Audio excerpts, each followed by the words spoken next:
This is the beginning. There is a beginning, a middle, and an end. Together, I'll tell you the story of the machine and how the world will end. Griffin and I were both 25. We hadn't seen each other since college, but kept in close contact. I was working at a cybersecurity firm, and I really wasn't sure what he had been doing. He always told me he was just working on something. I took a few vacation days from work to go and see him. We went camping for a night. When we woke up the following morning, he told me about the machine. "Wowee, sure is beautiful," I said, stepping out of my tent. "Damn right it is," Griffin responded. He was a silhouette in front of the red light of dawn creeping over the mountain behind him. "Come here." He was fixing a pot of coffee. "Yes, sir." "It's serious. Come here." I sat beside him on a large log we'd rolled over the night before to sit on around the fire. "What's up?" "I want to tell you," he said. "Tell me what?" "What I've been working on." "Oh, alright. But hear me loud and clear. You can't tell anybody. It's a secret between you, me, and God." "I won't. I swear to—" No. No, I don't need any promises or swears. I just need your word. Say it again. You won't tell anybody. "I won't tell anybody, Griff." "Okay then." He sipped from his thermos and muttered, "A man's only as good as his word." Someone famous said that, I think. "I think that's from the Bible, dude." "Ha, that's funny, considering what I'm about to tell you. Makes me wonder if there is a God." He trailed, looking off in the distance. That uneased me, for some reason. "Go on, tell." "Let me start off by saying this. I know how it's going to sound. Crazy. I know. You're gonna think good old Griff has lost his mind. But bear with me. Now, I have proof. I have it with me." "You have what with you?" "The machine. That's what I call it." "What does it do?" "It can... well, let me show you." He ran to his tent, unzipped something, and came back with a laptop of sorts. But it was heavily modified, and connected to it by wires was a small black box. He put the laptop in his lap, and put the box next to him on the ground. "You carried all that on a hike? You could have showed me all this stuff back at your place." "I could have, yes, but didn't want to. What I have here is a game changer, man. If the government is tapping our phones and TVs, I don't want them to know about this." He pressed a couple buttons, and the machine made a whirling startup sound. "It takes a minute to get going." "What does it do?" I asked. "It can create, destroy, and transport matter." He said it bluntly, then sighed long and hard. I could tell he'd been waiting to tell someone about it. I didn't have an answer to what he said. I was silent. I didn't believe him, but at the same time I believed he was about to show me something I'd never forget. Dread began to boil up inside of me. "You don't believe me?" He smiled. "I wouldn't believe me either, but let me show you once this gets working." He patted his hand on the box like a man would pat his dog's head. "You're really telling me that thing can just, what, create something out of nothing?" His smile never thinned. "Yes, and delete something into nothing. And it can move matter in a millisecond. Faster even." "So your box breaks every law of physics." "It's not my box. It is the machine." A couple of beeps came from the modified laptop. He typed a couple things frantically, then looked in my eyes. His smile had been replaced with a stern, determined grimace. "Hold out your hand," he said. I obeyed and held out my hand, palm towards the sky. "Ready?" he said. I nodded wordlessly, my tongue stuck in my throat. He pressed a button, and I felt a weight in my hand instantly, faster, even.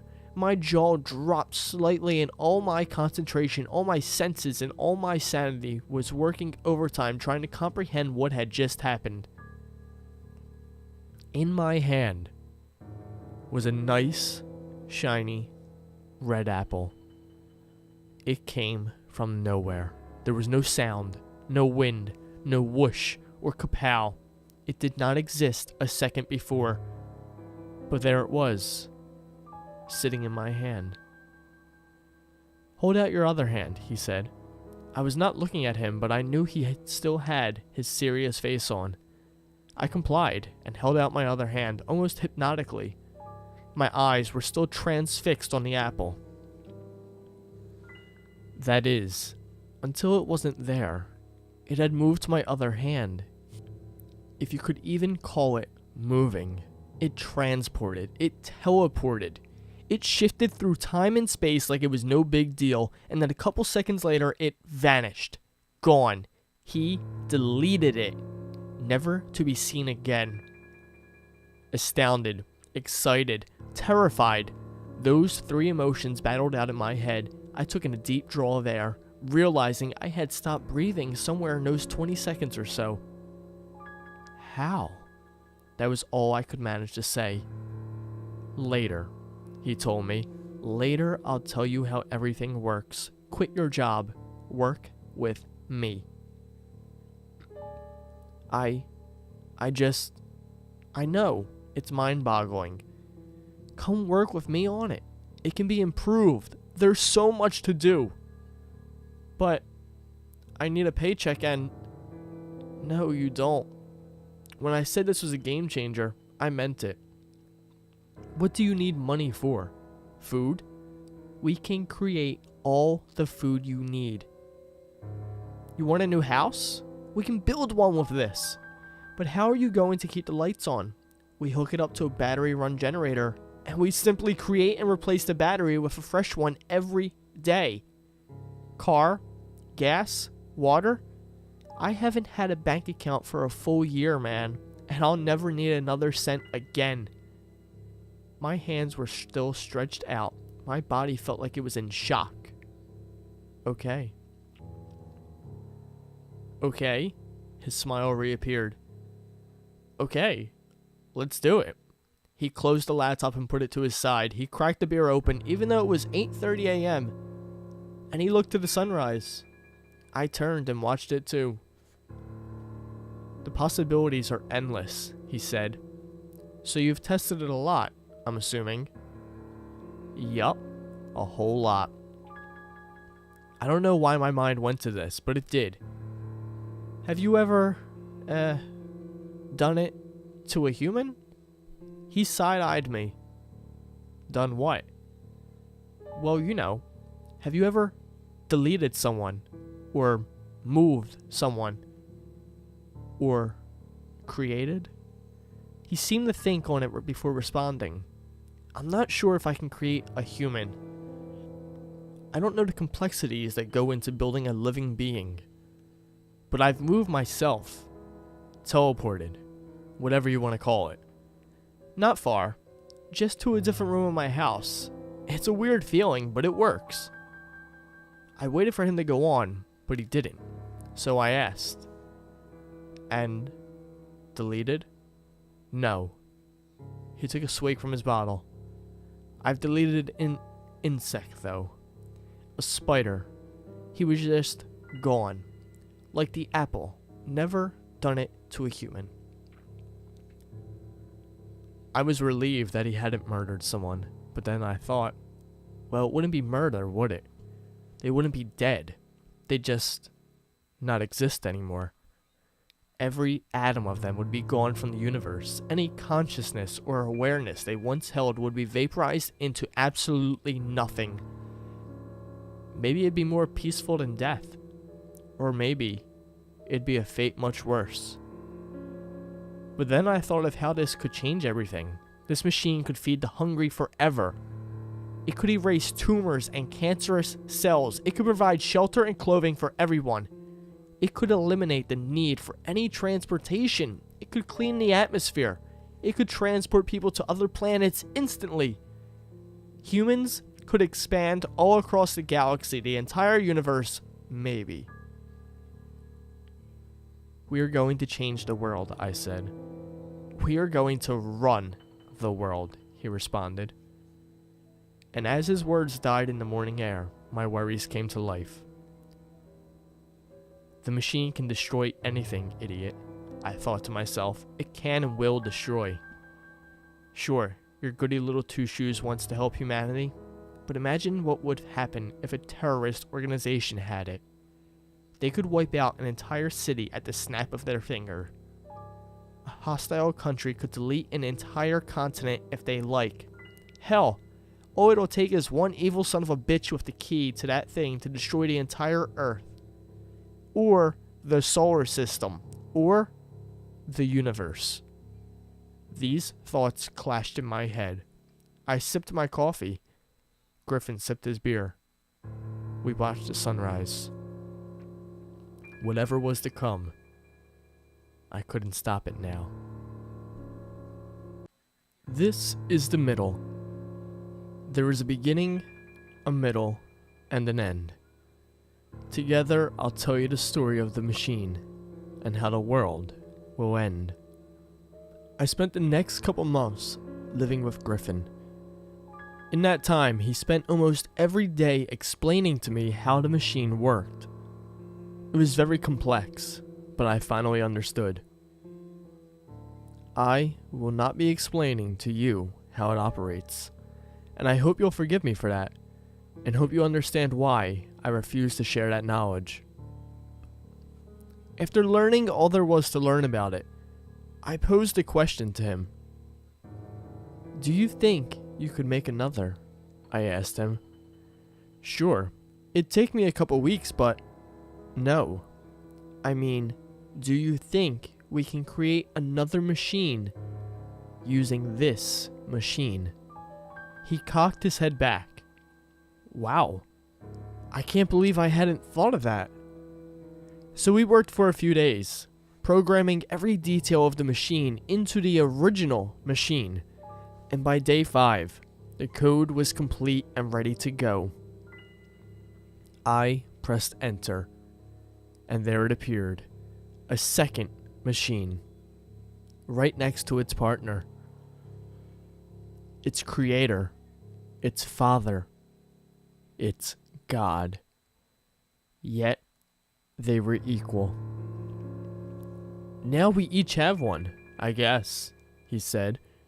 Thank you, I told him. Thank me. It was your idea. No, not for the machine. For letting me know. For teaching me about it. You're my closest, really my only, friend. I didn't want to go about this alone. He put his hand on my shoulder. So what's the actual plan? What are we going to do with these? Where do we start? I asked. I'm not sure. Do we tell anyone? Hell no. Like I said before, this is a secret between you, me, and God. Okay, but think about it. Think about all the things we've talked about doing the past couple months. Cleaning the air, deleting all plastic from the ocean, feeding the hungry, and traveling to Mars and beyond. Those are things that we can't do unnoticed. It's going to get out. He let that rattle around his head before he replied. That's just talk, though. You know how dangerous this is? I know we've been beating around the bush and not talking about that aspect of this. This can't be public knowledge. This goes beyond danger. If this technology falls into the wrong hands, it's over. Are you saying we don't do anything? I grunted. So what do we do? Sit here with a thumb in our ass, looking at the greatest invention of human history and never use it for good? Is that what you're saying? I don't know what I'm saying. There was a long silence before he spoke again. I don't know. We can't not do anything with it. You're right. You've known about this much longer than I have. What have you been thinking about? What's the end game in this? Honestly? He asked. Honestly, tell me all your thoughts, I said. Well, okay then. I'll tell you. My entire thought process. The good, the bad, and the horrific. I've thought about all the good stuff like you have. Helping the hungry, the poor, all that.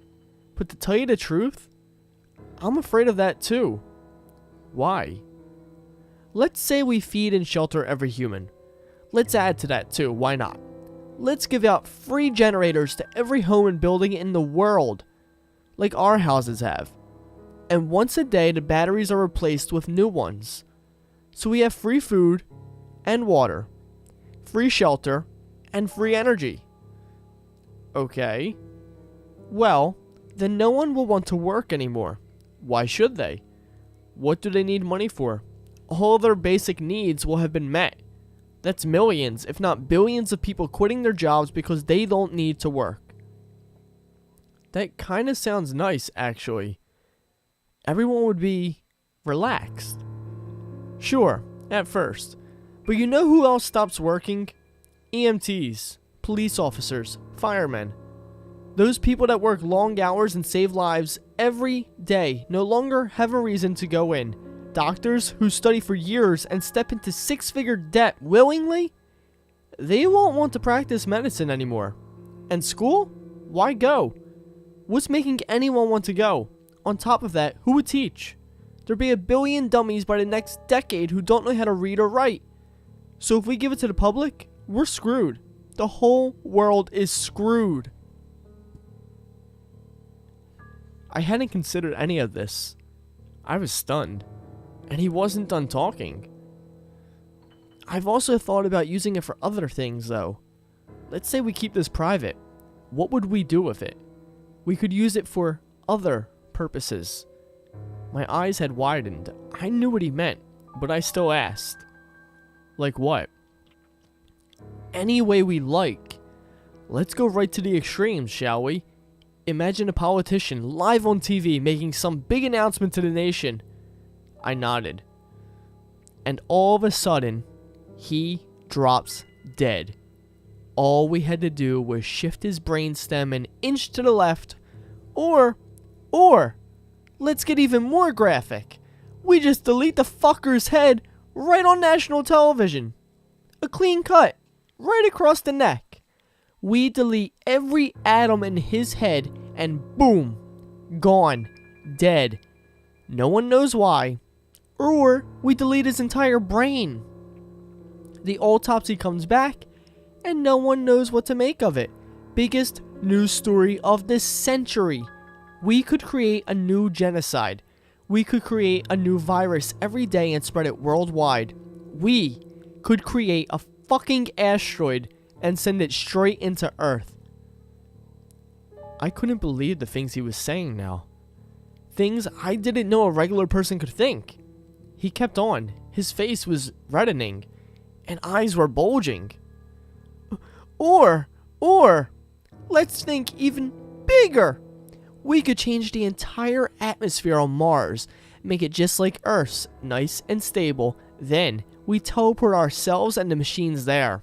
We can bring a couple ladies and start a whole new town. A whole new planet. And we can look to the pale blue dot in the sky that we once called home. Look at everything we knew, everything we loved, every ounce of human history, and burn the bitch to the ground. And when the fire goes out, we delete it like it never existed in the first place.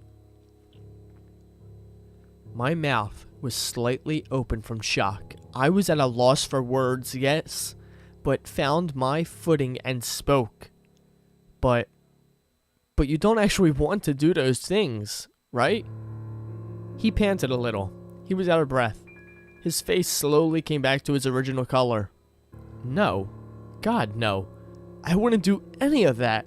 But you asked what I've been thinking about, and you asked me to be honest. Yeah, I guess. I thought about some of that too. Maybe not quite as detailed, I guess. You asked for honesty, and whether you like it or not, the human brain has its dark places. I'd never act on it. They're just thoughts, and I was sharing them. I know, Griff. I know. Just thoughts. Just thoughts, I suppose. Yeah, like gunning down a bunch of high schoolers or flying a plane into a building. Those are just intrusive thoughts that people have sometimes. Maybe a lot of people. But it only takes one person crazy enough to act on those thoughts. So, we can't take it public, and we aren't going to be killing anyone or destroying the planet. What do we do? He shrugged. We have fun, I guess. We did have fun. For a while. We lived in nice houses we designed ourselves. We drove nice cars we created. Not as hard as it sounds, surprisingly. We drank and ate in excess, and we never paid for any of it. When we wanted to go out to bars, clubs, or restaurants and pay for things, that wasn't a problem either. Once we figured out how to create a legitimate $100 bills, we could pay for anything. No one would ever be able to tell the difference, because there wasn't a single atom out of place. Then, Griff found heroin. I do not want this to become a story of addiction. No, a story of addiction would be about a man struggling to survive, battling out his demons, losing money, and finding a balance between substance and family. No, once Griffin found heroin, nothing else existed for him. Heroin and the machine was all he needed. He never had to pay for it either. When he wanted a fix, he simply typed the command in the machine, and there it was, ready, in a nice clean needle waiting to be stuck in his vein. He never left the house after that. Why would he? He needed nothing outside his bedroom as long as the machine was there. That was one possibility we didn't even consider. Something so simple that we both overlooked. I would do anything to go back to that day we were camping and make an oath that we'd never touch any drugs again. What a mistake. Griffin died of an overdose on December 24th, 2018. I found him the next day. He never got to open his present. How? How could a man with all this power in the universe, more power than any man had held before, fall so feebly to something so plain? He was a god, walking among men, and was taken down by an ounce of liquid in a syringe. He had an endless path of wonder and possibilities in front of him, and he chose not to go. He chose to stand still. I chose not to stand still. I was about to get busy, very busy. I was alone, me and my two machines. The universe was my playground. Griffin was gone, but his knowledge was not. I had that. Yes, I had that. A secret between me and God, and no one else. This is the end. There is a beginning, a middle, and an end. Together, I'll tell you the story of the machine and how the world will end. It wasn't easy getting over Griffin's death, but I'll spare you the details of my mourning and coping. When Griff died, I had, I don't know, an epiphany of sorts, an awakening. I realized I'm only human, and so was he. But we were acting like we were gods. We thought we had everything. We broke the laws that the universe had set, and we gave the middle finger to the cosmos. We are the outlaws of the universe, the writers of the rules, with no police in sight, Griff used to say. But we weren't. We were two humans, mortal and easily wounded. We would die off eventually, and be a useless sack of bone and flesh just like everyone else. We just found a little loophole in the universe. Something that God forgot to patch up. But with the machine came power. There was no denying that.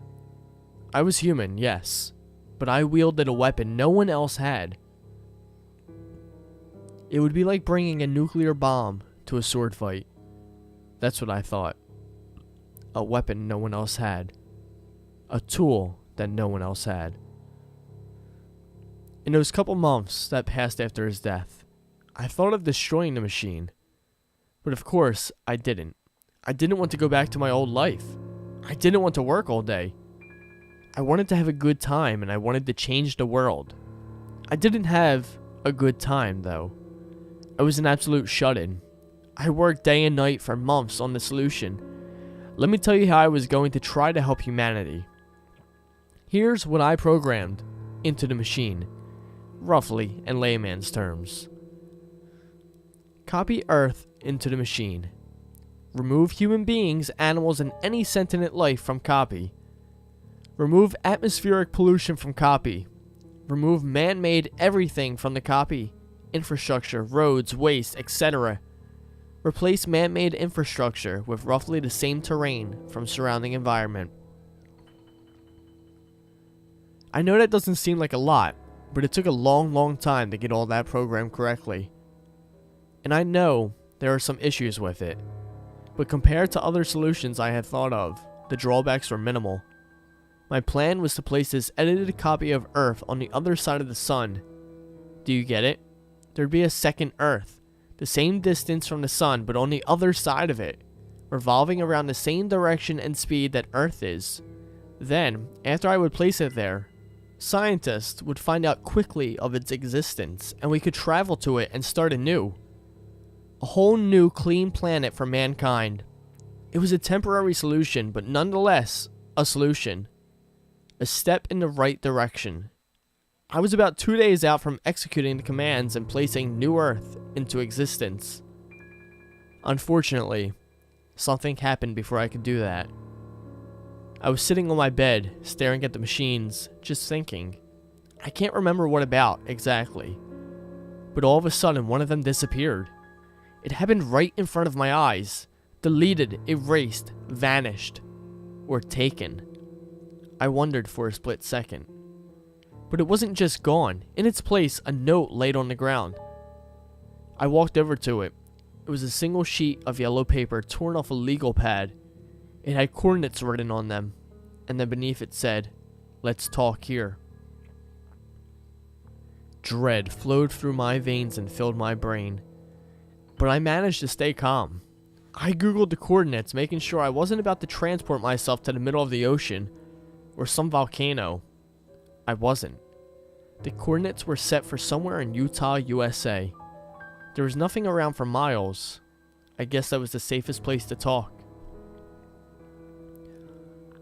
Like when Griffin told me about the machine in the mountains, I recalled. I put the coordinates in the machine and set it for me and the machine, so I had a way to get back, to be transported there, and I hit enter. Just like that, faster than I could blink, I was standing in a cornfield in the middle of Utah. The machine lay next to me on the dirt. I heard the corn stalks jostle around in front of me, and emerging from the noise was a figure, slowly approaching. He was wearing jeans, a white t-shirt, and cowboy boots. His hair was white and matched the scruff on his face. "Hello," he said in a deep, flat voice. "Hi," I said simply. We stood unmoving, just staring at each other. Sizing each other up, maybe? "I assume you know why I asked you to come here." "The machine?" "Yes, if that's what you want to call it." "You have one too, huh?" He laughed at this. He laughed for a very long time. "No, boy, no. My machine is right up here." He tapped his finger on his forehead. "How?" But before I could finish, he took the same finger from his head and pointed at the machine lying next to me. It disappeared immediately. "You see," he said, "I don't need a hunk of metal like you do." I was dumbfounded. "What are you?" He walked a little closer to me. "If you're religious, you'd call me God, or perhaps the devil." "And what would you call yourself?" Maybe a little bit of both. There's no use for names where I come from. And where is that? Where do you come from? Utah. He said that with a straight face. I furrowed my brow. It was silent. Then he busted out laughing again, harder this time. Oh man. Oh, I almost had you, didn't I? Utah. Ha! Me? From Utah? He kept laughing. What is wrong with you? What do you want? He calmed down some. I wanted to let you know that it's over. This whole universe thing. What? What do you mean? Well, the whole reason your machine thingy works at all is because this universe is broken. I'm going to start all over. Start over? Yes, start over. Delete, and then let there be light again, and all that jazz. So, you created all this. You really are like a god. He shrugged. I created it, yes. Why not just fix this one? You don't have to delete a whole universe because one guy figured out a mistake in it. Maybe I'd fix it if this happened earlier, like in the 1200s or so. I would have fixed it. All the good stuff came after that. The things I didn't want to miss. Black Plague, slavery, the most exciting wars, genocide, etc., etc. What? The good stuff? What the hell are you talking about? Oh, don't act so surprised. You think the entire universe, so I could watch people hold hands and sing happy songs? No, that's no fun. You know what is fun, huh? Do you want to know what is fun? His voice was growing maniacal, more wicked sounding. I didn't answer. I knew he would continue anyway. He smiled wide. What's fun is watching your stupid little monkey brains develop over hundreds of thousands of years. One day, one of you rubs two sticks together and creates fire. You ooh and ah over the pretty bright lights, but then you discover it's hot, so ouch, don't touch. And then you beat all odds against you and somehow start communicating and developing language. Building relationships. Trust. Then your stupid little monkey brains stumble upon the idea of putting food in the ground to grow. Farming. Ding, ding, ding. And you build little cities around those farms. You start making those property is whose. You begin to trade with other little stupid monkey brain communities. You do this for a long time and some battles take place. But then real civilization comes next. Rome is built. Education is more widespread and your stupid little monkey brains are getting smarter. Empires rise and fall. Countries are resurrected and borders are drawn. Wars are fought. Your brains are now smart, you think. You build transportation. Boats turn into trains and trains turn into cars and cars turn into planes. Your first weapons were sticks and fire. Now you have weapons so powerful everyone is too scared to use them. But what never stops is the fighting. Oh, how great it is to watch. You fight over invisible lines you call borders, skin color, and birth location. And whose god is the right one? That's my favorite. A fight as old as humans. Which god is the real one? All the while I sit here and laugh at you all. Me. I laugh. I'm your master. I'm your god. I'm your devil. I stood frozen, hesitant to move or talk, unsure if I even could. You see now, he said. All the fun stuff is in the past now. The credits are about to roll. The climax is over and done with. In a decade or two, this world will have ended by nuclear bombs and the nuclear winter that follows. Or a little later down the line, the pollution would be so bad you'd suffocate yourselves.